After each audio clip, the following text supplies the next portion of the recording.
Comedian coming up here who's going to go ahead and roast. We have Jay Groharing. Jay, you kind of remind me of Norm Macdonald if he lost his talent and if I hated Norm Macdonald. Jay and Daniel Shar really wanted to be a part of this show, so much so that they walked to Harlem to get Dan some cheesecake. It's a really obscure Making the Band with P. Diddy reference. Making the Band too. Jay, when you get on stage, man, you're more timid than like a Michael Vick dog. When he's on stage, you demand less attention than a pet rock with equally funny material. Alright, we'll get him up here. Jay, this guy's the energy of Anne Frank with the comic timing of Helen Keller. Give it up for Jay Groharing.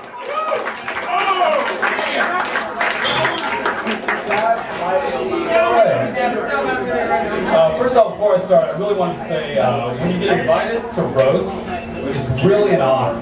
It really is kind of a sacred thing that we've done in our society. And when I learned that the roast was going to be about Dan Friesen, I'm sorry, let me go ahead and fuck up the intro here. Don't no! Alright, I'm a little thrown off here. What the hell, let's go ahead and start anyway. Dan, I'm going to go ahead and start with a quote from one of your favorite movies, Animal House. Drunk, fat, and stupid is no way to go through life. Wow, that went really well. I'm glad we fucked up the intro. It's really well. Can you guys hear me out there? Yeah! Alright, now we're going. Alright, pretend like you didn't see the first 30 seconds of this, okay? Look, I've actually been watching Dan for a few years now, ever since those archaeologists thawed him out of that glacier.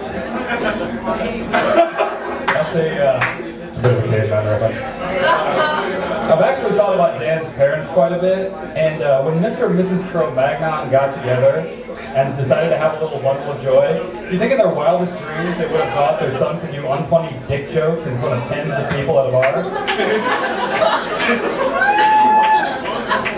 Dan, I'm not going to be talking out of school here, but I think you kind of look like Jesus after a really hard weekend. Kind of like if Jesus had less of a walking around ministry and more of an inviting people to strip clubs and buffets sort of ministry. The beauty of strip clubs actually for Dan is that once he's paid, the girls are legally bound to pay attention to him. It's something he's a little unused to. Actually, I love hearing Dan talk about having sex with girls because I like fiction as much as the next guy. And in Dan's case, we might even branch into science fiction. Seriously, what level of self-esteem does a girl have to look across the bar at you and go, yeah, that's the one? I've always liked a girl who could have like a hacksaw Jim Duggan fascination. Seriously, a girl would go, you know, the best case scenario is I'm going to get pregnant, we can finally have that troll baby that I've wanted for so long. Dude, seriously, I've always been pro-choice, but not necessarily pro-abortion, until I thought about the idea of Dan actually having kids. Now I'm wondering where I can buy stock in clothes hangers. That's the way you went on that. Actually, it's really nice to see some of the other comedians performing here tonight. First of all, DJ Five, son of Jam and Hammonds, where'd you go? Bathroom. Oh, great. That's quality timing on my part. It's great to see a guy playing soul music who might be the only guy in the state whiter than I am. Like, do you think honestly when Hitler would jerk off, his face was in his head? Anyway, Chris Nestor, where you at? Seriously, earlier, Orlando Bloom called that we might have some copyright issues. He's a little nervous about the cuteness, and I'm not gonna lie. You are far and away the cutest one in the whole group. And when I say that comment, it's directed directly towards Virginia.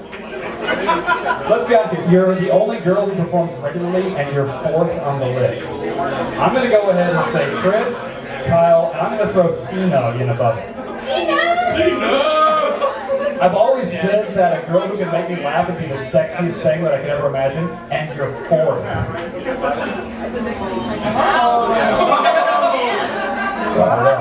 She's coming up next, don't worry. Yes, it's going really well. Speaking of FM Cat, where'd he go? FM Cat, you still here? Seriously, white people look at you the same way black people look at MC Hammer. You're not helping the cause. Alright, he's on a chair, and that wasn't funny. The Spanish girl, did she show up tonight? I was really confused right away, and I was trying to figure out why that she broke James Caan's ankles when she had him locked in her spare bedroom, which is a misery joke that apparently no one saw. Oh, Kathy Bates. Very good, Kathy Bates. Good work on that. C-Note. C-Note is a guy who's basically dedicated his comedy life to disproving the notion that Jews are funny. 3 people are laughing on that one, so I'm going to pass on. Kyle, excellent job as always tonight. You're doing really good. I'm going to go ahead and say that you were the funniest prop comic since Gallagher. And notice I left out Carrot Top. Pants and Sal. Pants and Sal, 2 of our favorite people. You're kind of like the Ernie and Bert of this establishment, only creepier and more gay. Alright, but we're going to go back to Dan. That wasn't personal.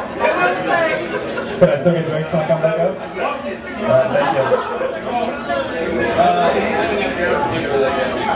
Actually, Dan is kind of a multifaceted performer, and he actually writes a little bit. I don't know if you guys have seen the pure genius of the Barry Sonnenfeld bits that he's done. Somehow taking all the comedic brilliance that's built into the movie RV and making it far less funny. I kind of look at Dan like a young David Sedaris. Not so much the witty, biting commentary, but the latent homosexuality. Wow, this is really going on. And actually, you know what I'm going to go ahead and do? All kidding aside, Dan and I, the first time I met him, we were on stage at Deja Vu.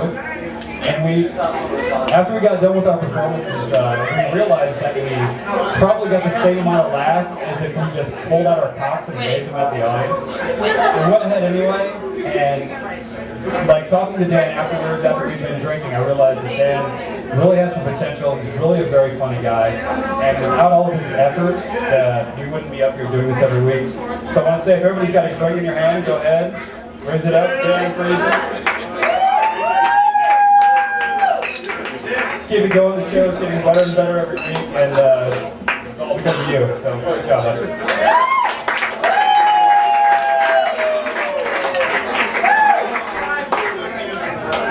Let's hear it for Jay Groharing. Everyone here. He was